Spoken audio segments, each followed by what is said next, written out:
اور جب لوگ یہ کہنے لگے کہ یہ بدلہ لینا تو خلیفہ وقت کا کام ہے، تو حضرت علی اس وقت بدلہ قصاص لینے پر تیار نہیں تھے، یا یہ فرما رہے تھے کہ ابھی اس قوم سے ہمارا پالا نہیں ہے، یا اس قوم پر ہمارا قابو نہیں ہے، ہم بعد میں بدلہ لیں گے. لیکن یہ مطالبہ شدت اختیار کر گیا. اب حضرت علی کو مدینے میں بھی آ کر خبر پہنچ گئی کہ حضرت عائشہ لوگوں میں جمع ہو گئی، اور انہوں نے خون عثمان کا قصاص لینے کا اعلان کر دیا. اور حضرت علی کو یہ بھی خبر مل گئی کہ امیر معاویہ کو جو ہم نے خط لکھا تھا، حضرت امیر معاویہ نے بدلے میں خط بھیجا جو بالکل خالی تھا، کچھ بھی لکھا ہوا نہیں تھا. حضرت علی سمجھ گئے معاملات سنگین ہے. یعنی امیر معاویہ نے وہاں سے اعلان یہ کر دیا ہے کہ پہلے خون عثمان کا بدلہ لیا جائے گا، بعد میں حضرت علی کی بیعت اور خلافت کا معاملہ ہوگا. اب یہ بظاہر ٹکراؤ والی صورت ہے.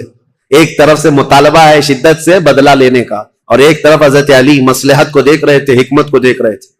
اس وقت حضرت علی کہتے ہیں اس خانہ جنگی کو، جس کو کہتے ہیں گرہ یدھ، اپنے اندر چلنے والی جنگ کو اگر خاتمہ نہ کیا جائے تو اس کا بہت بڑا نقصان اٹھانا پڑے گا اور ہمارا شیرازہ منتشر ہو جائے گا. حضرت علی مدینے میں لوگوں کو جمع کرتے ہیں، چلو ہم اس معاملے کو ٹھنڈا کریں گے. جب سب لوگ جمع ہوئے حضرت علی کے ساتھ، حضرت علی اب کوفہ کی طرف روانہ ہو گئے. حضرت علی کے ساتھ اس وقت 10,000 لوگ تھے. میرے عزیزوں، جب 10,000 لوگ ادھر ہیں، حضرت عائشہ کے ساتھ شروع میں 3,000 تھے، پھر راستے میں کئی لوگ شامل ہوئے، وہاں پر بھی 10,000 کی تعداد. اب 10,000 کی تعداد جب ہوئی تو اس میں سارے مخلصین نہیں تھے، کئی فتین بھی شامل تھے، ادھر بھی ادھر بھی. سبائی فتنے کے لوگ ادھر بھی تھے ادھر بھی تھے. اب حضرت علی رضی اللہ تعالیٰ عنہ یہاں سے نکلے ہیں اور مسلمانوں میں یہ بات پھیل گئی کہ 2 جماعتوں میں جنگ ہونے جا رہی ہے. ایک طرف حضرت عائشہ، ایک طرف حضرت علی. یہاں تک کہ روایت میں موجود ہے جب حضرت عائشہ اپنی اونٹنی پر بیٹھ کر کے مکہ سے نکل رہی تھی تو اس دن کو یوم الخیب کہا گیا ہے، یعنی یوم گریا. سارے مکہ والوں نے اس دن اتنا روئے تھے، سارے مکہ والے، جتنا وہ کہتے ہم نے کبھی رویا نہیں، کہ ان کو شدت سے غم تھا کہ آج نوبت یہاں کو پہنچی کہ مسلمانوں کی 2 بڑی جماعتیں ٹکرانے جا رہی ہیں. ایک طرف ام المومنین عائشہ صدیقہ، ایک طرف مولا کائنات علی بن ابی طالب. ابھی امیر معاویہ کا معاملہ ہی نہیں آیا. حضرت عائشہ چل کر کے گئیں، بصرہ پہنچ گئیں. اس میں حضرت زبیر بھی ہیں، حضرت طلحہ بھی ہیں، 2 بڑے صحابہ ہیں، عشرہ مبشرہ. ادھر حضرت علی کے ساتھ جو 10,000 صحابہ ہیں، اس میں حضرت عمار بن یاسر، مقداد بن اسود، بلال حبشی، کئی صحابہ حضرت علی رضی اللہ تعالیٰ عنہ کے ساتھ، حضرت سلمان فارسی، یہ لوگ ہیں. نکلے ہیں، جنگ کی نیت تو نہیں تھی، معاملات کو دیکھا جائے گا اور سامنے بیٹھ کر کے کچھ کیا جائے. اب حضرت علی کوفہ گئے تو وہاں حضرت ابو موسیٰ اشعری تھے، یہ بھی بڑے صحابی ہیں جنہوں نے بعد میں چل کر صلح کرائی. یہ کوفہ والوں میں بیان کر کر کے لوگوں کو یہ کہہ رہے تھے کہ اے لوگوں، اپنا ایمان بچانا، آخرت بچانی ہے، تلواریں اپنی نیام میں رکھو، کوئی اپنے گھر سے نہ نکلے، کوئی ان جنگوں میں شرکت نہ کرے. حضرت ابو موسیٰ اشعری تو لوگوں کو منع کر رہے تھے. پھر حضرت علی کوفہ پہنچ گئے. یہ کوفہ پہنچنے کی وہی تاریخ ہے کہ جب حضرت علی کوفہ پہنچے تو پھر اس کے بعد مدینے دوبارہ تشریف نہیں لائے. یہاں سے حضرت علی کی خلافت کا باضابطہ جو دور، کوفہ جو دار العاصمہ، دار الخلافہ بنا اسلام کا. حضرت علی جب وہاں آئے تو لوگوں کو آپ کی فوج میں شامل کیا گیا. حالات سنگین ہو رہے ہیں، طاقت کے بل بوتے، طاقت کے زور، اس کو ٹھنڈا کرنا چاہیے. اب اس میں محتاط صحابہ جو تھے ان کی بھی رائے میں بتاتا ہوں.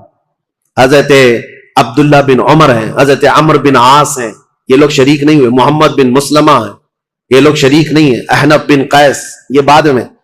ان لوگوں سے حضرت علی نے بلا کر کے کہا بھی تھا کہ تمہاری رائے کیا ہے. حضرت عمر بن عاص نے کہا کہ میں چل تو پڑوں گا آپ کے ساتھ، لیکن بس اتنی شرط ہے آپ مجھے وہ تلوار دیں جو تلوار یہ پہچانتی ہو کون سی گردن مسلمان کی کون سی کافر کی. مجھے وہ تلوار دیجیے، کیونکہ جنگ ہو رہی ہے، 2 جماعتیں جو دونوں طرف مسلمان ہیں، صحابہ ادھر بھی ہیں، صحابہ ادھر بھی ہیں. عمر بن عاص نے کہا میرے پاس ایسی تلوار نہیں جو پہچانتی ہو گردن کس کی ہے، اگر یہ مل گئی تو پھر شریک ہو جاؤں. اس کے بعد حضرت محمد بن مسلمہ کو بلا کر پوچھا کہ آپ کیوں نہیں؟ کہا میں نے رسول اللہ صلی اللہ تعالی علیہ وسلم سے سنا تھا، میرے آقا نے فرمایا تھا محمد بن مسلمہ اس تلوار کو کبھی نیچے ہونے نہیں دینا، اعلاء کلمت الحق کے لیے استعمال کرنا، اور جس دن یہ نوبت آ جائے کہ یہ تلوار تجھے کسی مسلمان پر اٹھانی پڑے تو احد پہاڑ کے پاس جا کر کسی پتھر پر تیری تلوار توڑ دینا،